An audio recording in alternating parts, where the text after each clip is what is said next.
Alhamdulillahi Rabbil Alameen. Bismillah, salatu wassalam ala Rasulillah wa ala alihi wa sahbihi ajma'in. Amma ba'd. என்னோட voice கிளியரா இருக்கா sister? Video கிளியரா இருக்கா? அல்ஹம்துலில்லாஹ். Okay. So இன்னைக்கு நம்ம எதுக்காக இங்கே கூடியிருக்கோம் அப்படின்னா அல்லாஹுவை நினைவு கூறுறதுக்காக ஒரு அமர்வு. ஸோ ஏன் அல்லாஹுவை நினைவு கூறணும் ஃபர்ஸ்ட் ஆஃப் ஆல் அப்படின்னா, நம்ம அல்லாஹுவை நினைவு கூறுறதுக்காக மட்டும்தான் இந்த உலகத்தில் படைக்கப்பட்டோம். அல்லாஹுவை வணங்குவதற்காகவும் அல்லாஹுக்கு நன்றி செலுத்துறதற்காகவும் அல்லாஹுவை எப்போவுமே நினைவு கூர்ந்துட்டு இருக்கிறதுக்காக மட்டும்தான் நம்மளை அல்லாஹ் இங்கே படைச்சான். நம்மளை விட ரொம்ப அதிகமாக நினைவு கூறக்கூடியவங்க யார் அப்படின்னா மலக்குமார்கள் நம்மளை விட ரொம்ப அதிகமாக அல்லாஹ்வை எப்பவுமே திக்ர் செஞ்சுட்டு அல்லாஹ்வை எப்பவுமே புகழ்ந்துட்டு இருந்தாங்க. அப்படி இருக்கும்போது அல்லாஹ் மனுஷனை படைச்சான். அப்போ மலக்குகள் ஆச்சரியப்பட்டு கேட்டாங்க, யா அல்லாஹ், உன்னை வணங்குறதுக்காக உன்னை திக்ர் செய்யறதுக்காக நாங்க இருந்துட்டே இருக்கோம், ஆனா எதற்காக மனிதனை படிக்கணும்?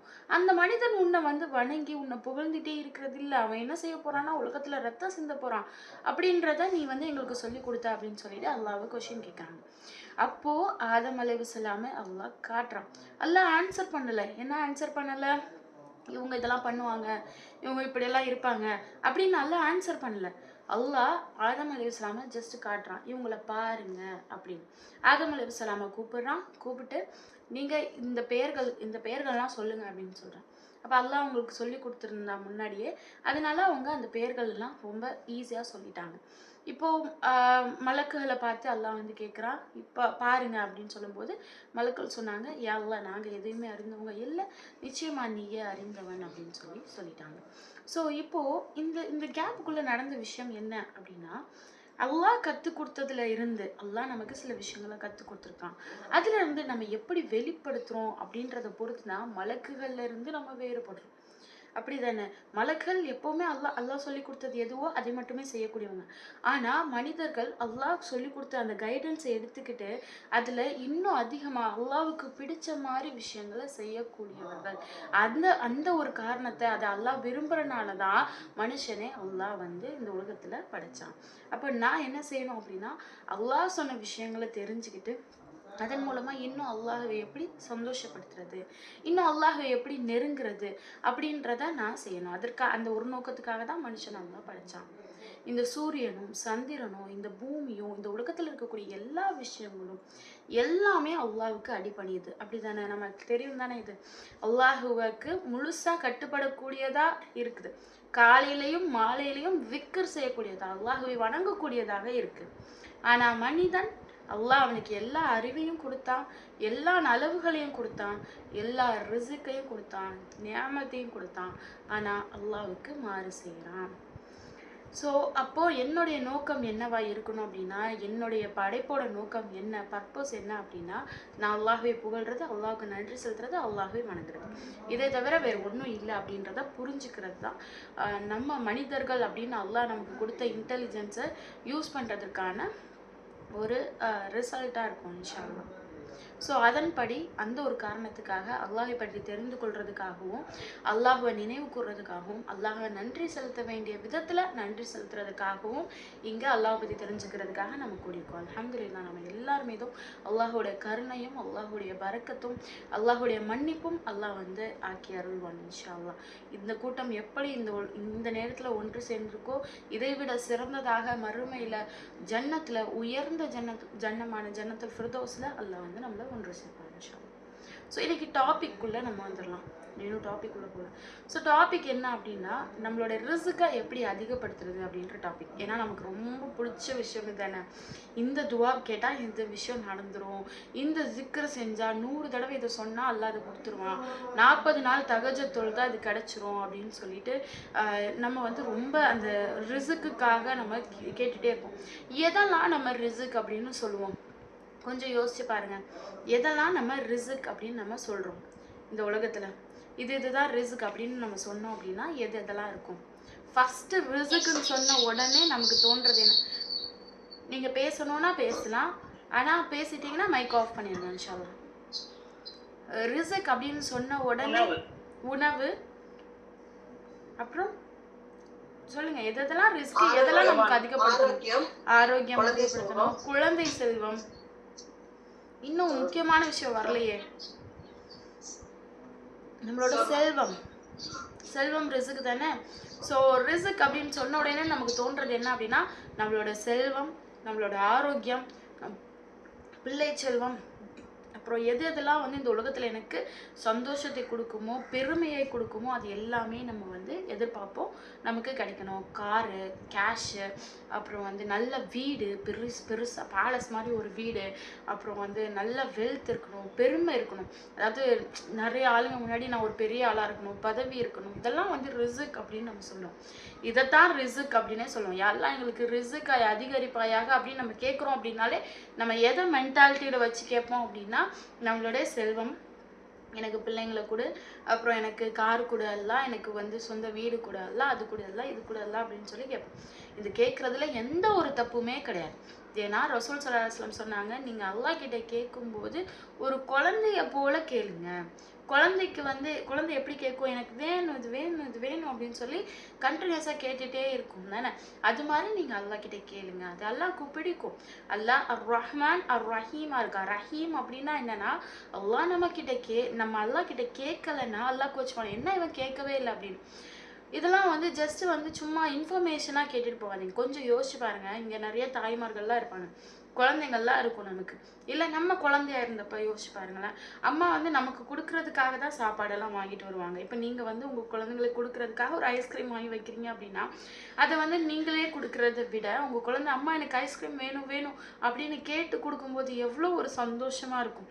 அது நம்ம எல்லாருமே ஃபீல் பண்ணியிருப்போங்க. நம்ம அம்மா கிட்ட கேட்கும் போதோ, நம்ம பிள்ளைங்க நம்மகிட்ட கேட்கும் போதும் சுபஹான் அல்லாஹ், அந்த ஒரு சந்தோஷத்தை அல்லாஹ் வந்து எதிர்பார்க்குறான் நம்ம கிட்ட. ஸோ அந்த ஒரு சின்ன சந்தோஷத்தை நம்ம கொடுக்கும்போது, நம்ம அல்லாஹ் கிட்ட கேட்கும் போது அல்லாஹ் சந்தோஷப்படுறானா, அல்ஹம்துலில்லாஹ். அப்போது நம்ம எந்த அளவு அல்லாஹ் கிட்ட கேட்கணும் அப்படின்றத நம்ம தெரிஞ்சுக்கணும். ஸோ அந்த மாதிரி நம்ம கேட்கலாம், ரிஸ்கை நம்ம அதிகப்படுத்தலாம். நம்ம என்ன கேட்டாலும் அல்லாஹ் நிச்சயமாக கொடுக்க போகிறோம். எந்த ஒரு துவாவும் நிராகரிக்கப்படாது. ஒன்று இந்த உலகத்திலேயே நமக்கு கொடுத்துருவான். யா அல்லாஹ் எனக்கு ஒரு நல்ல கார் கூட தான் கொடுத்துருவான். பட் இட் டேக்ஸ் டைம், கொஞ்சம் டைம் எடுக்கும். ஒன்று உடனே கொடுப்பான், இல்லை தாமதமாக கொடுப்பான். உதாரணமாக மூசா அலைஹிஸ்ஸலாமுடைய வரலாறு நம்ம எல்லாருக்குமே தெரியும், அப்படி தானே. அது தெரியாதவங்க பெரும்பாலும் இருக்க மாட்டாங்க. மூசா அலைஹிஸ்ஸலாம அல்லாஹ் வந்து என்ன சொல்கிறான், அவங்களோட தாயார்கிட்ட நீங்கள் அவங்கள வந்து அந்த நதிக்குள்ளே போடுங்க, ஒரு கூடையில் வச்சு போடுங்க அப்படின்னு சொல்கிறான். அது ரொம்ப கஷ்டமான ஒரு விஷயம்தான். அந்த இடத்துல நம்மளை நிறுத்தி பார்க்கணும். இதெல்லாம் எதற்காக சொல்லப்படுது அப்படின்னா, நம்ம அங்கே நின்று பார்க்கணும். நம்ம செய்வோமா அதை?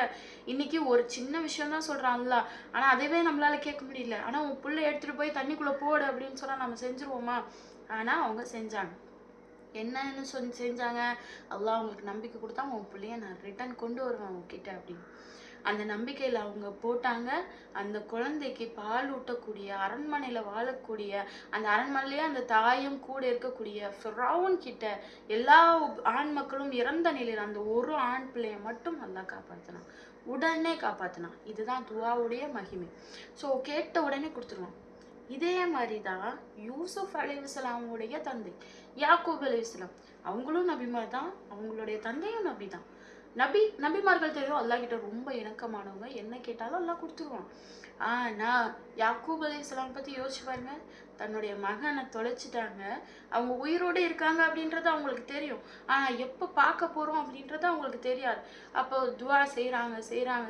யா அல்லாஹ் என்னோட பிள்ளையை கொண்டு வந்து சரி, யா அல்லாஹ் என் பிள்ளைய பாதுகாப்பாயா, யா அல்லாஹ் என் பிள்ளைக்கு உயர்ந்த தரத்தை கொடு அப்படின்னு துவா செஞ்சு கண்கள்லேருந்து கண்ணீர் வந்து அழுது அந்த கண்ணே தெரியாத அளவு துவா செய்கிறாங்க. அப்படி துவா செஞ்சுட்டு கடைசியில் இத்தனையோ ஆண்டுகளுக்கு அப்புறமா, கிட்டத்தட்ட 40 ஆண்டுகளுக்கு மேலேன்னு சொல்கிறாங்க. ஏன்னா யூசுப் அலைஹிஸ்ஸலாம் அந்த ரொம்ப ஒரு சின்ன வயசில் அவங்க தொலைக்கிறாங்க. பின்னாடி அந்த நாட்டுக்கு அவங்க மந்திரி ஆனதுக்கு அப்புறமா தான் அவங்களுடைய தந்தையை அவங்களோட பார்க்க முடிஞ்சது. ஸோ கிட்டத்தட்ட 40 ஆண்டுகளுக்கு மேலே அவங்க வந்து தன்னுடைய பிள்ளையை பிரிஞ்சிருந்தாங்க. அல்லாஹ் கிட்ட துவா செஞ்சாங்க, அவங்க பொறுமையாக இருந்தாங்க. அதற்காக அல்லாஹ் வந்து கொடுத்தான் அப்படின்னு. ஸோ கண்டிப்பாக எதை கேட்குறதா இருந்தாலும் அல்லாஹ் நிச்சயமாக கொடுப்பான். இந்த உலகத்திலே கொடுப்பான், இந்த உலகத்தில் சீக்கிரமாகவும் கொடுப்பான், இல்லை தாமதப்படுத்தியும் கொடுப்பான். அப்படி இந்த உலகத்தில் கொடுக்கவே இல்லையா, என்ன செய்வான் அல்லாஹ்? அது மறுமையில் கொடுப்பான். மறுமையில் மக்கள் போய் பார்ப்பாங்க, நம்ம சொர்க்கத்துக்குள்ளே போய் பார்ப்போம். நம்ம யா அல்லாஹ் இவ்வளோ நன்மை நான் செய்யவே இல்லையே, இந்த நன்மைலாம் எப்படி இவ்வளோ பெரிய மாளிகை இருக்குது, இவ்வளோ மரம் இருக்குது, இதெல்லாம் நான் செய்யவே இல்லையே அப்படின்னு. நீ ஒரு விஷயத்துக்காக உலகத்தில் வந்து துவா செஞ்சுக்கிட்டே இருந்த, அது வந்து நான் கொடுக்கல. அப்போது அது மறுமையில் நான் தர்றேன் அப்படின்னு நான் சொல்லியிருந்தேன். இப்போது மறுமையில் அதுக்கான கூலி தான் இது அப்படின்னு. அப்போ நீங்கள் யோசிச்சு பாருங்களேன். நம்ம ஒரு தப்பான விஷயத்துக்கு துவா செய்யும். தப்பான விஷயம் அப்படின்னா நமக்கு தெரியாது எது சரி தப்பு அப்படின்னு. இப்போ நம்ம வந்து என்ன கேட்குறோம் அப்படின்னா, ஃபார் எக்ஸாம்பிள் எடுத்துக்கலாமே. இப்போ வந்து எக்ஸாம்லாம் நடந்துச்சு, ரிசல்ட்லாம் வந்துச்சு, அதை வச்சு ஒரு எக்ஸாம்பிள் எடுத்துக்கலாம். இல்லைன்னா நிறைய தாய்மார்கள் இருக்கீங்க, எப்படி சொல்கிறேன் நான். இப்போ வந்து என்ன சொல்கிறேன் அப்படின்னா, எனக்கு ஒரு நல்ல வீடு கூட இல்லை, வீடு கூட இல்லை, வீடு கூட இல்லைன்னு துவா செஞ்சுக்கிட்டே இருக்கும். சொந்தமாக எனக்கு ஒரு வீடு கூட இல்லை அப்படின்னு சொல்லி துவா செய்கிறோம். அப்போது அல்லாஹ் வந்து கொடுக்கவே இல்லை. மரணமும் வந்துருச்சு, கொடுக்கவே இல்லை. ஏன்னா இன்கேஸ் அந்த வீடை கொடுத்துருந்தான் அப்படின்னா அது வந்து நமக்கு வந்து ஒரு பாதிப்பாக ஆயிருக்கும் அப்படின்றதுக்காக அல்லாஹ் பாதுகாத்துட்டான், தரல இந்த உலகத்துல. ஏன்னா அல்லாஹ் எதையுமே தராம இருக்க மாட்டான். ஸோ அப்போ அதனால அதை தரல, பாதிப்பு ஆயிரும் அப்படின்றதுக்காக கொடுக்காம இருந்துட்டான். அப்போ நம்மளும் மரணிச்சிட்டோம் அப்படின்னா மறுமையில அது மிகப்பெரிய ஒரு ரிவார்டா, பேலஸா, ரொம்ப பெரிய பெரிய மாளிகையா இருக்கும். யோசிச்சு பாருங்க, இந்த உலகத்துல நம்ம எவ்வளோ காலம் வாழ்றோம்? ஒரு 60 வருஷம் வாழ்வோமா? ரசூல்லா சொன்னாங்க 60லேருந்து 70 ஆண்டுகள் தான் என்னோட மக்களுடைய வாழ்நாள் அப்படின்னு சொல்லிட்டாங்க. நூஹ் அலைஹிஸ்ஸலாம் மாதிரி 1000 வருஷத்துக்கு மேலே நம்ம வாழ போகிறதும் இல்லை. அதே மாதிரி அதுக்கு முன்னாடி வாழ்ந்தவங்க 300 வருஷம் 400 வருஷம் அப்படியும் வாழ போகிறது இல்லை. நம்ம 60-70 வருஷம் வாழ்கிறதுக்கே வீடு வேணும் அப்படின்னு சொல்லி அவ்வளோ துவா செய்கிறோம். வீடு நமக்கு கொடுக்கல அப்படின் போது அவ்வளோ கஷ்டப்படுறோம். ஆனால் அதை பொறுத்துக்கிட்டோம். மறுமையில் நிரந்தரமாக வாழ போகிற இடத்துல அல்லாஹ் வந்து அதை தரும். ஸோ ஒரு துவா இப்படி அல்லாஹ் ஏற்றுக்கொள்கிறோம். இல்லை அப்படின்னா ரோட்டில் நடந்து போயிட்டுருக்கோம். அப்போ வந்து நம்மளுடைய கதிரில் இருக்க என்ன அப்படின்னா, இவனுக்கு ஒரு பெரிய ஆக்சிடென்ட் ஆக போகுது, அதனால நிறைய வேதனையும் நிறைய வந்து கஷ்டத்தையும் அனுபவிக்க போகிறோம் அப்படின்னு எல்லாம் எழுதிட்டான். எழுதுனதை என்ன செய்கிறான் அப்படின்னா நம்ம துவா செஞ்சுட்டே இருக்கோம் வேற ஒரு விஷயத்துக்காக. அது அல்லாஹ் கொடுக்கல, எதுக்காக? நம்மளோட பாதுகாப்புக்காக தான் கொடுக்காம இருக்கான். அப்படி கொடுக்காம இந்த துவாவை எடுத்துட்டு வந்து நமக்கு பாதுகாப்பா அல்லாஹ் அதை மாற்றி தரானா. சுப்ஹானல்லாஹ், எவ்வளோ கருணையாளன் என்னுடைய இறைவன். அப்போ எந்த ஒரு துவாவும் நிராகரிக்கப்படாது. தைரியமா அல்லாஹ் கிட்ட கேட்கலாம். இப்போ அதிகமா என்னுடைய ரிஸ்கை அதிகப்படுத்துறதுக்கு நான் என்ன செய்யணும் அப்படின்னா, ஃபர்ஸ்ட் ரிஸ்க்னா என்னன்னு புரிஞ்சுக்கணும். நம்ம சொன்ன மாதிரி இந்த காரோ, வீடோ, பங்களாவோ, பிள்ளைங்களோ, மணியோ, ஃபுட்டோ, இது எல்லாமே ரிஸ்க் கிடையாது. இதெல்லாம் மெட்டீரியல் திங்ஸ். இதெல்லாம் பார்ட் ஆஃப் த ரிஸ்க். அல்லாஹ் ரிஸ்கை கொடுக்குறான் அப்படின்னா அதனுடைய ஒரு பகுதி தான் இந்த ரிஸ்க் அப்படின்றத நம்ம முதல்ல உணர்ந்துக்கணும். அல்லாஹ் கொடுக்கக்கூடிய ரிஸ்க் வந்து நம்மளால எண்ணி பார்க்கவே முடியாது. அல்லாஹ் குர்ஆன்ல சொல்றான், அல்லாஹ் கொடுத்த நியாமத்தை நீங்க என்ன முற்பட்டால் நிச்சயமா அது உங்களால முடியாது அப்படின்னு சொல்றான். அந்த வசனத்தை ரொம்ப அழகா சொல்லியிருப்பான். எப்படின்னா, நீங்க முயற்சி பண்ணுங்க, என்ன முயற்சி பண்ணுங்க. என்ன முயற்சி பண்ணலாமா? இப்போ என்னென்ன நியாமத்து, என்னென்ன ரிஸ்க். நியாமத்துக்கும் ரிஸ்க்குக்கும் பெரிய வித்தியாசம் கிடையாது. ரெண்டுக்கும் இப்போ வந்து ஒரு நியாமத் அப்படின்றது என்ன அப்படின்னா, அது அருட்கொடை, அல்லாஹ்வுடைய அருள்லேருந்து நமக்கு கிடைச்ச ஒரு ஒரு பிளெஸ்ஸிங் அப்படின்னு நம்ம சொல்லலாம்.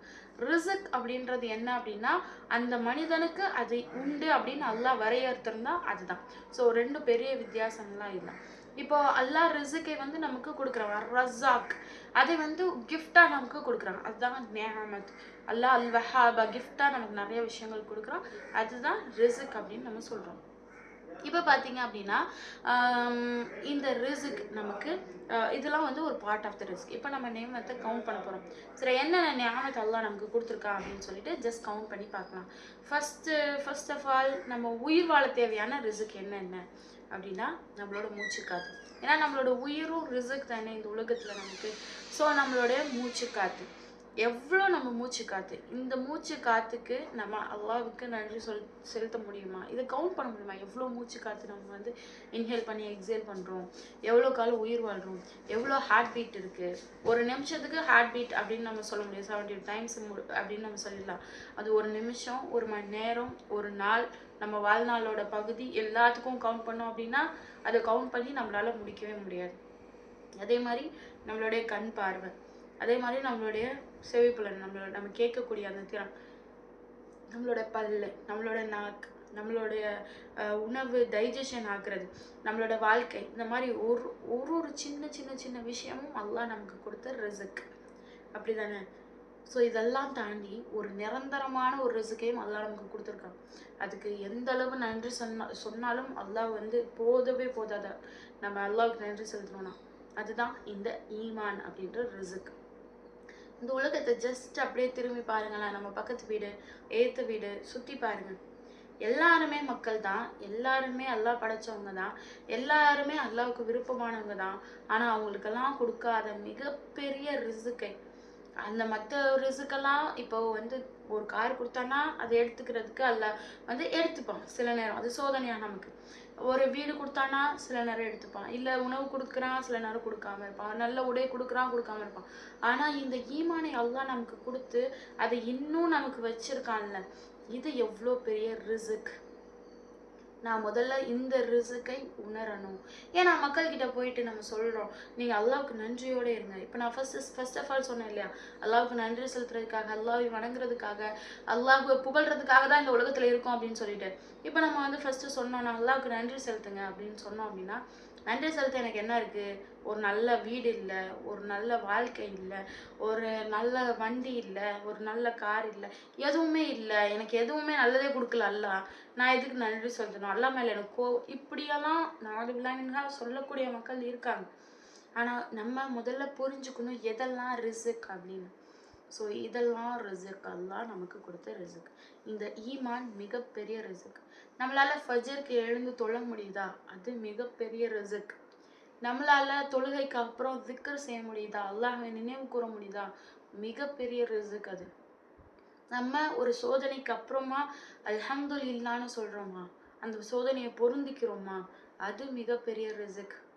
அல்லாஹ்வை நினைவு கொண்டு ஒரு தவறான விஷயத்துலேருந்து நம்மளை தடுத்துக்கிறோமா, அது மிகப்பெரிய ரிசுக். இந்த ரிசுக்கெல்லாம் இந்த ஒழுக்கத்தோட போயிடவே போயிடாது. இந்த ரிசுக்கெல்லாம் மறுமையில மிகப்பெரிய பெரிய பெரிய ரிவார்டை நம்ம நினைச்சு பார்க்காத, எந்த கண்ணும் பார்க்காத, எந்த காலும் கேட்காத அவ்வளோ பெரிய ரிவார்டாக நமக்கு வந்து நிற்கும் இந்த ரிசுக். அப்போ நம்ம கேட்குறோம், என்ன கேட்குறோம்? உலகத்திலே ரொம்ப செல்வந்தர் யார் அப்படின்னு நம்ம கேட்டோம் அப்படின்னா யார் சொல்வீங்க? இந்த உலகத்திலே ரொம்ப ரிச் பர்சன் யாருங்க அப்படின்னா யார்? அப்படின்னா இவங்க அவங்க அம்பானி அதானி அவங்க அப்படிலாம் சொல்லுவோம்ல. ஆனால் உண்மையிலே இந்த ரிசுக்கை நம்ம உண்மையாக புரிஞ்சுக்கிட்டோம்னா உலகத்திலே ரிச் பர்சன் யாரு? நான் தான் அப்படின்னு சொல்லுவோம். ஏன்னா அல்லாஹ் எனக்கு எல்லாமே கொடுத்துருக்கானே. எனக்கு ஈமானை கொடுத்துருக்கான், எனக்கு தொழுகை நேரம் அதான் சொல்லப்பட்டா என்னால் தொழுக முடியுது, அந்த ரிசுக்கை எனக்கு கொடுத்துருக்கான், எனக்கு நல்ல வாழ்க்கையை கொடுத்துருக்கான், எனக்கு தங்குறதுக்கு ஒரு வீடு கொடுத்துருக்கான், உணவு சாப்பிட்றதுக்கு சாப்பாடு கொடுத்துருக்கான், நான் தான் உலகத்திலேயே ரிச் அப்படின்னு சொல்லுவோம். அல்ஹம்துலில்லாஹ். ஸோ அப்படி சொல்லக்கூடிய மக்களாக நம்ம இருக்கணும். ஏன்னா அவ்வளோ ரிசுக்கையும் அல்லாஹ் நமக்கு கொடுத்துருக்கான். இதெல்லாம் தாண்டி நமக்கு பிள்ளைங்க இருக்காங்க, அந்த பிள்ளைங்க ஈமானோடு இருக்காங்க, அந்த பிள்ளைங்க நம்ம சொல்கிறத கேட்குறாங்க அப்படின்னா அது கணக்கே இல்லாத ரிசுக். நமக்கு தாய் தந்தை இருக்காங்க, அவங்க நம்மக்கிட்ட ஏதாவது ஒரு உதவி கேட்குறாங்க, அதை நம்மளால் அவங்களுக்கு செய்ய முடியுது அப்படின்னா அது மிகப்பெரிய ரிசுக். வயதான நிலையில் நம்ம வீட்டில் மக்கள் இருக்காங்க, அவங்களுக்கு நம்ம ஏதாவது உதவி செய்ய முடியுதா, அது மிகப்பெரிய ரிசுக். யாராவது நம்ம மூலமாக சந்தோஷப்படுறாங்க, நம்மளோட பிரச்சனை அவங்களோட பிரச்சனையை நம்மக்கிட்ட சொல்லி மன ஆறுதல் படுறாங்க, இது மிகப்பெரிய ரிசுக். இந்த ரிசுக்கெல்லாம் நம்ம யோசித்து பார்க்க வேணாமா? இந்த ரிசுக்கெல்லாம் அல்லாஹ் நமக்கு எதுக்காக தரான்? ரிசுக் அதிகப்படுத்தணும் அப்படின்றதெல்லாம் கண்டிப்பாக பேசுவோம். பட் இதெல்லாம் நம்ம புரிஞ்சுக்காம அதிகப்படுத்த முடியாது. இந்த ரிசுக்கெல்லாம் ஏன் தரணும் அல்லாஹ்? நிறைய மக்கள் நம்மளை சுற்றி அல்லாஹ் ஈமானை கொடுக்கல, அவங்களுக்கு இஸ்லாமே கிடைக்கல. ஏன் நமக்கு கொடுத்தான்? நம்ம கொடுக்கறதுக்கான காரணம் என்ன? நம்ம நன்றி செலுத்துகிறோமான்னு பார்க்கறதுக்கான டெஸ்ட் தான் ரிசுக். ஸோ அதுதான் நியாமத். நம்ம நன்றி செலுத்துகிறோமா அப்படின்னு பார்க்குறோம். ஒரு சிலருக்கு கொடுக்குறான், ஒரு சிலருக்கு எடுக்கிறான், ஒரு சிலருக்கு கொடுக்காமலும் இருக்கான். அப்போது அதன் மூலமாக நம்ம நன்றி செலுத்துகிறோமா, பொறுமையோடு இருக்கோமா, அல்லாஹ்வே நாடுறோமா, இதை தான் அல்லாஹ் நம்மக்கிட்ட பார்க்குறான். நமக்கு கொடுத்ததுக்காக நன்றி செலுத்துகிறோமா, நம்மக்கிட்ட இருந்து எடுத்ததுக்காக பொறுமையோடு இருக்கோமா, நம்மக்கிட்ட இல்லாததுக்காக அல்லாஹ்வே நாடுறோமா? இந்த 3 விஷயம் மட்டும் நம்ம வாழ்க்கையில் செஞ்சுட்டோம் அப்படின்னா நிச்சயமாக வல்லாஹி நமக்கு சொர்க்கத்தை அல்லாஹ் வந்து வாஜிபாக்கி தருவான். என்ன? நமக்கு கொடுத்ததுக்காக நன்றி செலுத்துறது. நம்ம ரிசுக்கை அதிகப்படுத்தணுமா? ஒன்று செஞ்சால் போதும். ல இன் சக்கர்த்தும் ல அசிதன்னக்கும், ல இன் ஷக்கர்த்தும் நீங்கள் நன்றியோடு இருங்க, ல அசிதன்னக்கும் நான் உங்களுக்கு அதிகமாக்குறேன் அப்படின்னு சொன்னேன். எனக்கு இருக்க ரிஸ்க் எல்லாம் அதிகமாகணும். இப்போ நான் ஒரு வாடகை வீட்டில் இருக்கேன், சொந்த வீடு வாங்கணும். இப்போ எனக்கு வந்து ஒரு சின்ன வண்டி இருக்குது, பெரிய வண்டி வாங்கணும். இப்போ வந்து எனக்கு ஒரு பிள்ளை இருக்குது, இன்னொரு பிள்ளை வேணும். இல்லை எனக்கு பிள்ளை இல்லை, எனக்கு பிள்ளை வேணும். இப்போ எனக்கு இது கொஞ்சமாக இருக்குது, எனக்கு அதிகமாகும். என்ன அதிகமாகணும்னாலும் ஒன்றே ஒன்று செய்யுங்க அப்படின்னு நல்லா சொல்கிறேன். லைன் ஷக்கர்த்து, நீங்கள் நன்றி செலுத்துங்கள், நான் அதிகப்படுத்துகிறேன். நம்ம எத்தனை பேர் அதிகப்படுத்தணும் அப்படின்றதுக்காக நன்றி செலுத்துகிறோம்? யோசிச்சு, அதுவும் அதிகப்படுத்தணுன்றதுக்காக நன்றி செலுத்துறது இல்லை. நிஜமாவே இவ்வளோ ரிஸ்கை நீ கொடுத்துருக்காங்களா, இவ்வளோ நன்மை எனக்கு கொடுத்துருக்காங்களா, என்னை சுற்றி எல்லாமே வந்து உன்னுடைய நியாமத்தினால எனக்கு கிடைச்சது, நிறைய பேருக்கு இதை நீ கொடுக்கல, எனக்கு கொடுத்துருக்க அப்படின்னு நம்ம பொருந்தி கொண்டு நன்றி செலுத்துகிறோமா அல்லா கிட்ட? அப்படி செலுத்தும் போது அல்லாஹ் நிச்சயமா நிச்சயமா நிச்சயமா அதிகப்படுத்துறான். அல்லாஹ் வாக்கு மீறுவானா? அல்லாஹ் குர்ஆன்ல சொல்லிட்டான், 14வது அத்தியாயம் 7வது வசனத்துல. அல்லாஹ் கொடுத்த வாக்கை அல்லாஹ் மீறவே மாட்டான். ஒரே ஒரு நேரம், இந்த நேரம் தொழுக போகிறோம், ஜஸ்ட் வந்து கடமைக்கு அப்படின்னு தொழுதுட்டு வராமல் உட்கார்ந்து இருந்து, யா அல்லாஹ் இந்த ஈமானை எனக்கு கொடுத்தியே அல்லாஹ், இன்னைக்கு மத்தியானம் உணவு கொடுத்தியே அல்லாஹ், அந்த உணவு எனக்கு டைஜஷன் ஆகுது அல்லாஹ், அந்த எனக்கு வந்து ஒரு தங்குறதுக்கு நல்ல வீடு கொடுத்தியே அல்லாஹ், எனக்கு பிள்ளைகள் இருக்காங்களே, எனக்கு பெற்றவங்க இருக்காங்களே, எனக்கு வந்து பாசமாக பார்த்துக்கிற ஒரு கணவர், பாசமாக பார்த்துக்கிற ஒரு மனைவி, மக்கள் எல்லாரும் இருக்காங்களே அப்படின்னு அல்லாவுக்கு ஒரு சொட்டு கண்ணீர் வடிச்சு அல்லாவுக்கு நன்றி செலுத்துறோமா? இப்போது ஜஸ்ட் வந்து ஒரு எக்ஸாம்பிள் நம்ம வந்து பார்க்கலாம். சும்மா உட்காந்துட்டு இருக்கோம், திடீர்னு ஒருத்தவங்க வந்து இல்லை நம்ம கஷ்டத்தில் இருக்கும், ரொம்ப பண தேவை இருக்குது, ரொம்ப ரொம்ப தேவை, அப்படி ஒரு தேவையில் இருக்கும்போது ஒருத்தவங்க திடீர்னு வந்து ஒரு 10 லட்ச ரூபாய் நம்ம கையில் கொடுக்குறாங்க. எதுவுமே கேட்கல, நம்மக்கிட்ட ஒன்றுமே சொல்லலை, 10 லட்ச ரூபாய் கையில் கொடுக்குறாங்க. கொடுத்தா நம்ம எப்படி ரியாக்ட் பண்ணுவோம்? யோசிச்சு பாருங்க. எவ்வளோ நன்றி செலுத்துவோம், எவ்வளோ நன்றி உள்ளவங்களா இருப்போம். இந்த மாதிரி ஒவ்வொரு நிமிஷமும் அல்லாவுக்கு நன்றியோடு இருக்க வேணாமா? அல்லாஹ் நமக்கு 10 லட்சம் மட்டுமா தரான்? அல்லாஹ் அதை விட எவ்வளோ பெரிய நியாமத்தை அல்லாஹ் இந்த உலகத்தில் ஒவ்வொரு நாளும் நமக்கு கொடுத்துட்டே இருக்கான். ஸோ ரிஸ்கை அதிகப்படுத்தணுமா? நன்றி செலுத்தணும். இப்போ உங்களுக்கு அதிகமாக வேணும்னா என்ன செய்ய? அடுத்து என்ன தொழுவ போகிறோம்? மக்ரிப் தொழுவ போகிறோமா? ஒரு 5 நிமிஷம் உட்காரும். எதெல்லாம் எனக்கு அல்லாஹ் கொடுத்தா கொஞ்சம் யோசிச்சு பார்ப்போம். நல்ல 2 கை இருக்குது, 2 கால் இருக்குது, உடம்பு இருக்குது, நடந்து போக முடியுது, பேச முடியுது, யோசிக்க முடியுது, அல்லாஹ் வணங்க முடியுது, சுஜூ செய்ய முடியுது, சாப்பிட முடியுது, அப்புறம் வந்து என்ன நல்லா வெளியே போக முடியுது, எல்லாத்தையும் அனுபவிக்க முடியுது, பார்க்க முடியுது, சிரிக்க முடியுது, என்ஜாய் பண்ண முடியுது. இதுக்கெல்லாம் உட்கார்ந்து நன்றி நிஜமாவே மனதார நன்றி செலுத்தணும்னா அல்லாஹ் எல்லாத்தையும் அதிகப்படுத்தி தருவோம். இதுதான் அதிகப்படுத்துவோம், அதை தான் அதிகப்படுத்துவோன்னு சொல்லவே இல்லை. உனக்கு எல்லாத்தையும் அதிகப்படுத்தாது. அதே நேரத்தில் அந்த வசனத்தில் அல்லாஹ் சொல்கிறான், நீங்கள் மாறு செய்தால் அல்லாஹுடைய வேதனை மிக கடுமையானது அப்படின்னு சொல்கிறான். அப்போது நம்ம எப்போல்லாம் நன்றி செலுத்தாமல் இருக்கோமோ, அல்லாஹுக்கு தேங்க்ஸ் பண்ணாமல் இருக்குமோ, ஜஸ்ட் தொழுகை மட்டும் கிடையாது, அது என்னோட உள்ளத்துலேருந்து வரக்கூடிய கிராட்டிடியூட். அது எப்போ பார்த்தாலும் என்னை இல்லாததை பற்றியுமே யோசிச்சுட்டே இருக்கிறது, அது ஷைத்தானோட ஈஸியான ட்ரிக். ஒரு நல்ல சாப்பாடு இருக்குது, ஒரு தயிர் சாதம் இருக்குதுன்னு வச்சுக்கோங்க. அப்போ நமக்கு வந்து தயிர் சாதம்லாம் பிடிக்காது, பிரியாணி தான் பிடிக்கும். இப்போ தயிர் சாதம் இருக்குது அப்படின்னா இந்த தயிர் சாதத்தை பற்றி யோசிக்கவே விட மாட்டான் ஷேதான். என்ன பண்ணுவான்? பிரியாணி கிடைக்கல, இதுதான் கிடச்சதா, பிரியாணி சாப்பிட்ணுன்னு நினச்சேனே, பிரியாணி கிடைக்காதா? அப்போ இல்லாத விஷயத்துக்கு மட்டுமே யோசிச்சு இருக்க விஷயத்துக்காக அல்லாவுக்கு நன்றி செலுத்த விடாமல் நம்மளை வந்து டைவர்ட் பண்ணி கொண்டு போகிறது அவனுக்கு ரொம்ப பிடிக்கும். அப்படியே அந்த ஒரு செகண்ட் வந்து அந்த ஷைத்தானை வந்து நம்ம தோக்கடிச்சுட்டு, இந்த சாப்பாடு எனக்கு அல்லாஹ் கொடுத்துருக்கானே, பிஸ்மில்லா வால பரக்கத்துல்லா அப்படின்னு சொல்லிட்டு அதை மன திருப்தியாக நம்ம சாப்பிட்டோம்னா ஷைத்தான் அந்த இடத்துல அடிபட்டு போயிடுவான், தோற்று போயிடுவான். அல்லாஹ் இன்னும் அதிகமாக அதில் நிறைய பரக்கத்தை கொடுத்து, அதை விட அதிகமாக நம்ம பிரியாணி எக்ஸ்பெக்ட் பண்ணோமா, அதை விட எது எனக்கு சந்தோஷத்தை கொடுக்குமோ அதை கொடுப்பான். அப்போது இதை மட்டும் நம்ம புரிஞ்சுக்கணும், தெளிவாக புரிஞ்சுக்கணும் இன்ஷா அல்லாஹ். ஸோ ரிஸ்க் அப்படின்றது வெறும் அந்த மெட்டீரியல் திங்ஸ் மட்டுமே கிடையாது. அல்லாஹ் அர்-ரஸாக்காக இருக்கான். குர்ஆனில் அர்-ரஸாக் அப்படின்றது ஒரே ஒரு இடத்துல மட்டும்தான் வருது. அல்லாஹ் சொல்கிறான், இன்னல்லாஹ ஹுவ ரஸாகு து குவத்தில் மதீன். அல்லாஹ் நிச்சயமாக அல்லாஹ் அர்-ரஸாக்காக இருக்கான், கொடுக்கக்கூடியவன். ரஸாக் அப்படின்னா உணவளிக்கிறவன் மட்டும் கிடையாது, தமிழில் லிட்டரலாக உணவளிக்கிறவன் அப்படின்னு சொல்லியிருப்பாங்க. ரிஸ்கை அளிப்பவன் தான் அர்-ரஸாக். ரிஸ்க் எல்லாமே ரிஸ்க். இந்த உலகத்தில் நான் எந்த பக்கம் பார்த்தாலும், கண்ணை மூடினாலும் அதுவும் ரிஸ்க், நம்ம தூங்குறதும் ரிஸ்க். அப்போ எல்லாத்தையும் கொடுக்குறவன், ப்ரொவைட் பண்ணுறவன் அவன் தான் அர்-ரஸாக். அப்படி சொல்லிட்டு அந்த வசனத்துல சொல்றான், ரஸாக்கா இருக்கான், குவத்தில் மத்தீன், பலமிக்க உறுதியான ரஸாக். எப்படிப்பட்ட ரஸாக்? கொடுக்கறதுல பலமிக்க உறுதியான ரஸாக். ரசூல் ஸல்லல்லாஹு அலைஹி வஸல்லம் அறிவிக்கிறாங்க இந்த ஹதீஸ்ல, இந்த உலகத்துல மொத்தமா இருக்கக்கூடிய எல்லாரும், முதல்ல ஆதம் அலைஹிஸ்ஸலாம்ல இருந்து கடைசி மனிதர் வரை, இது வந்து ஹதீஸுல் குத்ஸில இருக்கு சார். ஸோ கடைசி மனிதர் வரை எல்லாரும் ஒன்று சேர்றாங்க. இப்போ வந்து நம்ம இந்த டீமில் ஒரு 50 பேர் இருக்கோமா, சுப்ஹானல்லாஹ், இந்த 50 பேர் ஒன்றா சேர்ந்து நம்ம ஒரு பெட்டிஷன் போடுறோம். இந்த தேவை இருக்குது, இந்த தேவை இருக்குது, இந்த தேவை இருக்குது, எல்லாத்தையும் எழுதுறோம். என்ன தேவை இருக்குது? எனக்கு ஒல்லியாகணும், வெயிட் லாஸ் பண்ணணும், அப்புறம் வந்து நல்லா ஃபேர் ஆகணும், எனக்கு அது வேணும், இது வேணும், எல்லாத்தையும் எழுதுறோம். எல்லா லிஸ்ட்டும் எனக்கு இல்லாத எல்லாத்தையும் எழுதுறோம். எழுதி ஒரு பெட்டிஷன் போட்டால் எல்லாத்தையும் ஒரு செகண்டில் கொடுக்க முடியுமா? எந்த ஒரு மனுஷனாலும் கொடுக்க முடியாது. ஆனால் முதல் மனிதன்ல இருந்து ஆதம் அலைஹிஸ்ஸலாம்ல இருந்து உலகத்தோட கடைசி மனுஷன் வர எல்லாரும் ஒன்றா சேர்ந்து அல்லாஹ் கிட்ட கேட்குறோம். எல்லாத்தையும் கேட்குறோம், ஒட்டுமொத்தமாக கேட்குறோம்.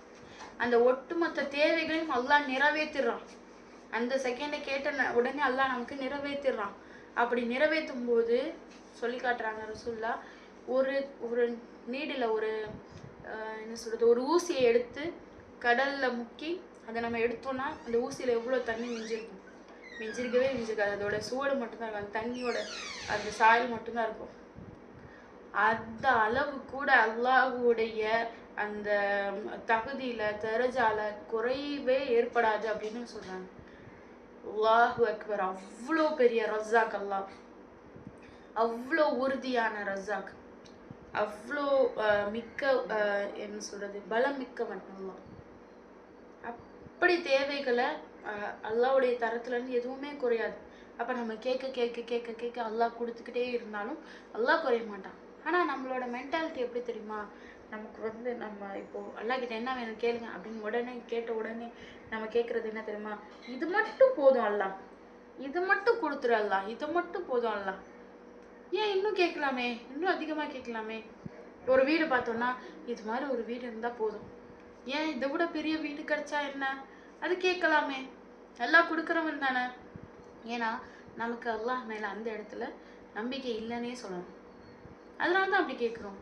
நம்ம அல்லாஹ் எவ்வளோ கேட்டாலும் கொடுக்குறவன், எதை கேட்டாலும் கொடுக்குறவன் அப்படின்னு நம்ம நம்பியிருந்தோம் அப்படின்னா நம்ம என்ன செய்வோம்? யா அல்லாஹ் இதை விட பயங்கரமாக ரொம்ப பெரிய பேலஸ் எனக்கு கூட இல்லை அப்படின்னு நம்ம கேட்போம் தானே. ஆனால் நம்ம வந்து நம்மளோட மைண்ட் வந்து இவ்வளோதான், இது மட்டும் போதும், இது கிடைச்சிட்டா போதும், அவ்வளோதான் போதும், இது மட்டும் இருந்தால். ஆனால் கிடைச்ச உடனே மனசு அடங்குமா? ரசூல் ஸல்லல்லாஹு அலைஹி வஸல்லம் சொல்கிறாங்க, ஆதமுடைய மக்களை எதுதான் நிரப்போம்? மண். அது மண்ணு தான் உன்னோட வயிற்றை நிற்போம் அப்படின்னு சொல்கிறாங்க. ஸோ எதுவுமே நமக்கு பத்தாது. ஆனால் நம்மளோட கேட்குற அந்த தன்மை வந்து குறைவாக இருக்கு. ஸோ அப்போ அல்லாஹ் கிட்ட அதிகமாக கேட்போம். ஆனால் அப்படி கேட்கும்போது அல்லாஹ் நமக்கு அதை தாமதப்படுத்துகிறான் அப்படின்னா அதுவும் ரிஸ்க் அப்படின்றத புரிஞ்சுக்கணும் தெளிவாக. ஏன்னா அது கேட்காதப்ப நம்ம அல்லாஹ் கிட்ட திரும்ப துவா செஞ்சுட்டே இருக்க மாட்டோம். தொழுகையில் நேரத்தில் கரெக்டாக போய் உட்காந்து தொழுதுட்டு கையேந்தி இது கூட எல்லாம் நம்ம கேட்க மாட்டோம். ஒரு கவலை வரல அப்படின்னா அல்லாஹ் கிட்ட கண்ணு முன்னாடி உட்காந்து அழுவ மாட்டோம். ஒரு தேவை இல்லை அப்படின்னா தஹஜ்ஜதே தொழுகவே மாட்டோம். அதே ஒரு தேவை வந்துருச்சுன்னா நம்ம எப்படி தஹஜ்ஜத் தொழுவோம் பாருங்க. அப்போ அது எவ்வளோ பெரிய ரிஸ்க். அந்த தொழுகைக்காக அல்லாஹ் நம்மக்கிட்ட கேட்கறத விரும்புகிறான், அதுக்காக அதை தாமதப்படுத்துகிறான். எது அல்லாஹ் சரியான நேரம் அப்படின்னு நமக்கு நாடுறானோ அப்போ அதை கொடுப்பான். ஏன்னா நமக்கு தெரியாது எது சரியான நேரம்னு தெரியாது, எது சரியான பொருள்னு தெரியாது, எது கிடைச்சா சந்தோஷமா இருப்போம் அப்படின்னு நமக்கு தெரியாது. ஆனால் சரியான நேரத்தில் அல்லாஹ் கொடுத்துருவான். மனிதன் படைக்கும் போதே 4 விஷயத்தையும் அல்லாஹ் வந்து அவனுக்கு எழுதிடுறான். தாயோட கருவில் இருக்கும்போது அது நம்ம எல்லாருக்குமே தெரியும் தானே.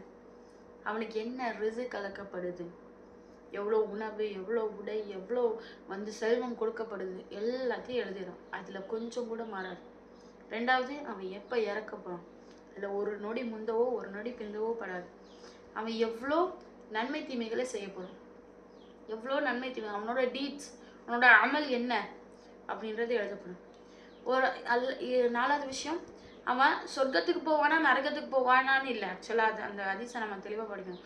அவன் வந்து ஷக்கியாக இருப்பானா ஷபியாக இருப்பானா அப்படின்னு எழுதப்படும். என்னென்னா அவன் சந்தோஷமாக இருக்க போகிறானா இல்லை வந்து ரொம்ப மிசரபிளான மோசமான ஒரு வாழ்க்கையை வாழ போகிறானா அப்படின்றதே அல்லாஹ் வந்து எழுதியிருப்பான். ஸோ இது எல்லாமே எழுதப்பட்டது. ஒரு ரிஸ்க் இப்போ ஒரு ஒரு மனிதன் அவனோட வாழ்நாளில் 1 மில்லியன் சம்பாதிச்சுட்டு தான் இறப்பான் அப்படின்னு 1 மில்லியன் அவனுக்கு கிடைக்கும் அப்படின்றத அல்லாஹ் வந்து எழுதிட்டான் அப்படின்னா அது கிடைக்காம அவனுக்கு மரணம் வரவே வராது.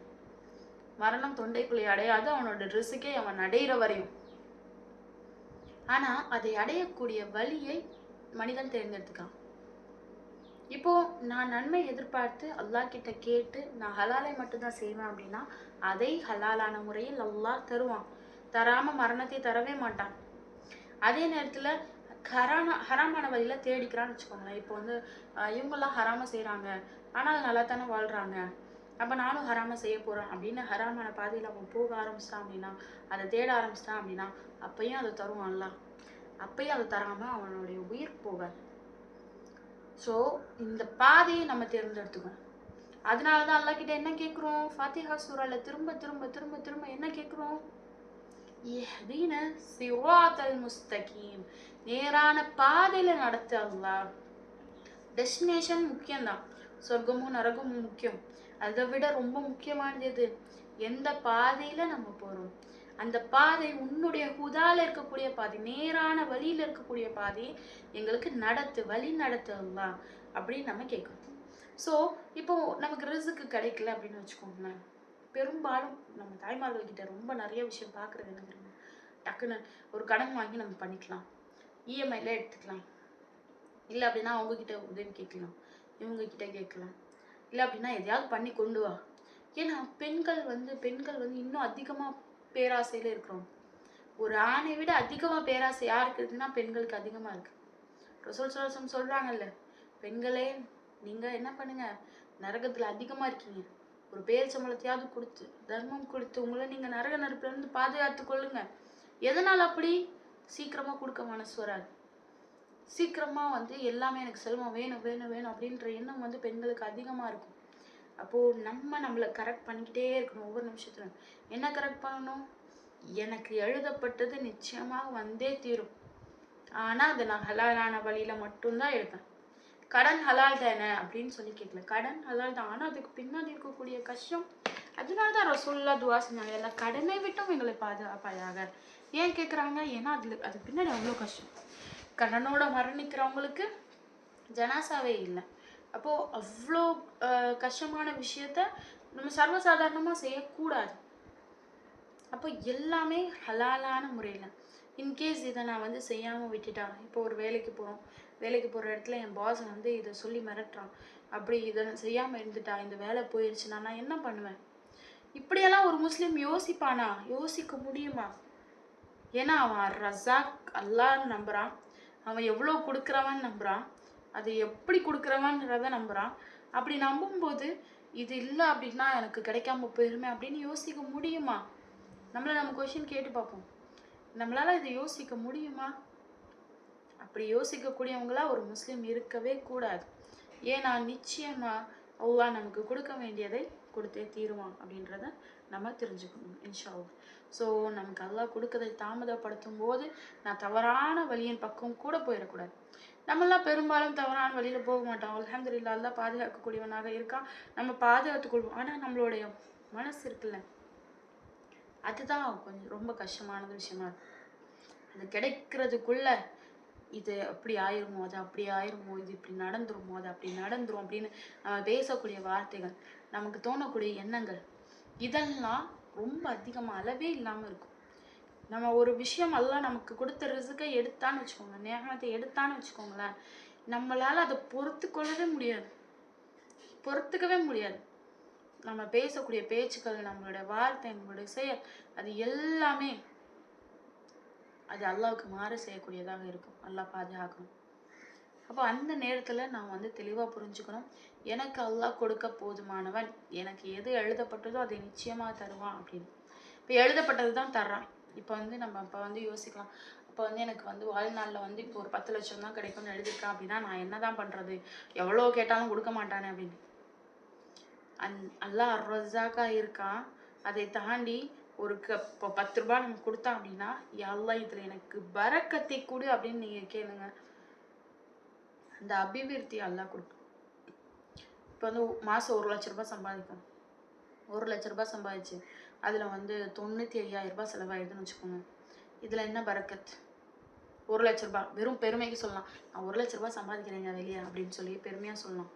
ஆனால் அல்லாஹ் வந்து நம்ம ஒரு 10,000 ரூபாய் சம்பாதிக்கும், அந்த 10,000 ரூபாயில் 1000 ரூபாய் தான் செலவு, 9,000 ரூபாய் மிச்சம் நமக்கு வந்து கொடுக்குறான் அல்லாஹ். அந்த 9,000 ரூபாயும் சேமிப்பாக எனக்கு கொடுக்குறான். அந்த 9,000 ரூபாயில் நான் என்ன வேணால் செஞ்சுக்கலாம் அப்படின்ற அளவு நமக்கு வந்து கொடுக்குறான். அதை நான் தர்மம் செய்கிற அளவு எனக்கு உள்ளதை கொடுத்துருக்கேன் அப்படின்னா இது எவ்வளோ பெரிய பரக்கத். ஸோ ரிஸ்கில் பரக்கத்தை தர்றது, அபிவிருத்தியை தர்றதா ரொம்ப ரொம்ப இம்பார்ட்டன்ட். ஸோ நம்ம அல்லாஹ் கிட்ட கேட்கும்போது யா அல்லாஹ் இதில் எனக்கு பரக்கத்தை கூடன்னு கேளுங்க. எப்போ கேட்கும்போதும் எனக்கு இதை கூட அதை கூட அதை கூட கண்டிப்பாக கேளுங்க. அது எல்லாத்துலேயும் பரக்கத்தை கூட அல்லாஹ்.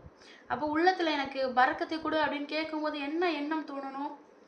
அல்லாஹ் எனக்கு எதை கொடுத்தாலும் குறைவாக கொடுத்துருந்தாலும் அதை நிறைவாக்கி தருவான். அப்போ எனக்கு இதுதான் வேணும், பெருசு தான் வேணும், பெருசு தான் வேணும் அப்படின்னு ஆசை வந்து குறைய ஆரம்பிக்கும். அப்போ அந்த ஆசை குறையும் போது பரக்கத்தை நாடுவோம். ஸோ பரக்கத்தை நாடும்போது ஆசை ரெண்டுமே வந்து வைஸ் வர்ஸா. ஸோ இன்ஷால்லா ரிஸ்க் அல்லாஹ் கிட்ட கேட்கணும், அதிகமாக கேட்கணும். அப்படி கேட்கும்போது அதில் அதிகமான பரக்கத்தை கூட அல்லாஹ் அப்படின்னு கேளுங்க. அப்படி கேட்கும்போது இருக்க அந்த வாழ்க்கையில் நமக்கு என்ன வந்து அளவிடப்பட்டதோ அந்த அளவிலேயே அதிகமான அபிவிருத்தி அல்லாஹ் பரக்கத்தை கொடுத்து அந்த மன நிறைவாக நமக்கு ஆக்கி தருவான் இன்ஷா அல்லாஹ். ஸோ அப்போது அதையும் நம்ம புரிஞ்சுக்கணும். ஆனால் அல்லாஹ் சொல்கிறான் வ இன்னஹு லிஹுப்பில் கைரி லஷதீத். சரி, ஆமாம், மனுஷன் என்ன செய்கிறான் அப்படின்னா லிஹுப்பில் கைர், அதிகப்படுத்தணும் அப்படின்ற ஆசை அவனுக்கு இருந்துக்கிட்டே இருக்கு. எல்லாமே அதிகமானோம் அப்படின்னு ஆசை அதிகமாக இருக்கு அவனுக்கு. கைர்னா இன்னும் அதிகப்படுத்தணும். அப்போது எப்போ தான் இது குறையும் அப்படின்னு அல்லாஹ் வந்து கொஸ்டின் கேட்குறான் நம்மக்கிட்ட. அவன் மனிதன் இந்த அளவு ஆசைப்படக்கூடியவனாக இருக்கான். அப்போது அந்த பொருளுக்கான ஆசை நமக்கு அதிகமாக இருக்கும்போது ரிஸ்க்கு அல்லாஹ் கிட்டே கேட்குறோம் அப்படின்றதுக்காக இது கூட அதை கூட அதை கூட அதை கூட அதை கூட அப்படின்னு அந்த ஆசை அதிகமாக போயிட்டே இருந்து அந்த ஆசை இப்போ வந்து அந்த பொருளை வந்து அடையிறதுக்கான முயற்சியில் நான் பயங்கரமாக ஈடுபடுறேன். அந்த நேரத்தில் அல்லாஹ்வையே மறந்துடக்கூடாது. அல்ஹாக்கு முத்தகாசுர், அதிகப்படுத்துகிற ஆசை அல்லாஹ் கிட்ட இருந்து பராமுகம் ஆக்கிரும், நிச்சயமாக ஆக்கிரும். எனக்கு அதிகமாக வேணும்னு நான் நினச்சேன்னா அல்லாஹ் கிட்ட இருந்து தூரமாகிடுவேன். எனக்கு அதிகமாக கொடுத்தானா அல்லாஹ் கிட்ட இருந்து தூரமாகிடும். அது நவுதுபில்லாஹ் அல்லாஹ் பாதுகாக்கணும். ஆதுடைய கூட்டத்தையும் சமூதுடைய கூட்டத்தையும் ஃபிரௌனையும் இரமையும் ஹாமானையும் அல்லாஹ் வந்து குர்ஆன்ல சொல்லி காட்டுறான். இவங்க எல்லாம் அதிகமாக கொடுக்கப்பட்டவங்க, அதிகமாக செல்வம் கொடுக்கப்பட்டவங்க, அதிகமாக பொருட்கள் கொடுக்கப்பட்டவங்க, அதிகமாக ஆட்சி அதிகாரம் கொடுக்கப்பட்டவங்க. அவங்க எல்லாருமே அல்லாஹ்வுக்கு மாறு செய்யக்கூடியவங்க, அல்லாஹ்வுடைய எதிரிகளா விரோதிகளா இருந்தாங்க. அல்லாஹ் அவங்களுக்கு மோசமான அழிவை ஏற்படுத்தினான். அப்போது நம்ம ஒரு மனசில் நினச்சிக்கணும், ரொம்ப அதிகமாக கொடுத்துட்டான் இவன்லாம் ரொம்ப சந்தோஷமாக இருக்கான், ரொம்ப அதிகமாக கொடுத்தனால இவன் தான் ஒரு நல்ல மனுஷன், அவன் ரொம்ப அதிகமாக கொடுத்தனால இவன் தான் அல்லாஹ் வந்து அவனுக்கு நிறைய அருள் செஞ்சுருக்கான் அப்படின்ற நினைப்பு நமக்கு வரக்கூடாது. ஸோ நம்ம எப்போவுமே நம்மளோட மனசு எப்படி இருக்கணும், நான் தான் உலகத்திலே ரிச், ஏன்னா எனக்கு அல்லாஹ் ஈமானை கொடுத்துருக்கான், ஏன்னா அல்லாஹ் எனக்கு ஏழ்மை கொடுத்துருக்கான், அல்லாஹை பற்றி கேட்கக்கூடிய ஒரு வாய்ப்பை கொடுத்துருக்கான், அல்லாஹ் புரிஞ்சு கொள்றக்கூடிய அந்த உள்ளத்தை எனக்கு கொடுத்துருக்கான் அப்படின்ற ஒரு மனநிலையை இன்ஷா அல்லாஹ் நம்ம டெவலப் பண்ணிக்கணும். இப்போது இந்த ரிஸ்க்கை எப்படி அதிகப்படுத்துறது? நம்ம எல்லாருக்குமே தெரிஞ்ச துவா தான். அந்த துவாவை தான் நான் இங்கே சொல்ல போகிறேன். ஆனால் இந்த துவாவை கேட்கக்கூடிய விதத்தை மட்டும் நம்ம மாற்றிக்கணும் இன்ஷா அல்லாஹ். இப்போ மூசா அலைஹிஸ்ஸலாம் கொலை செஞ்சிடறாங்க.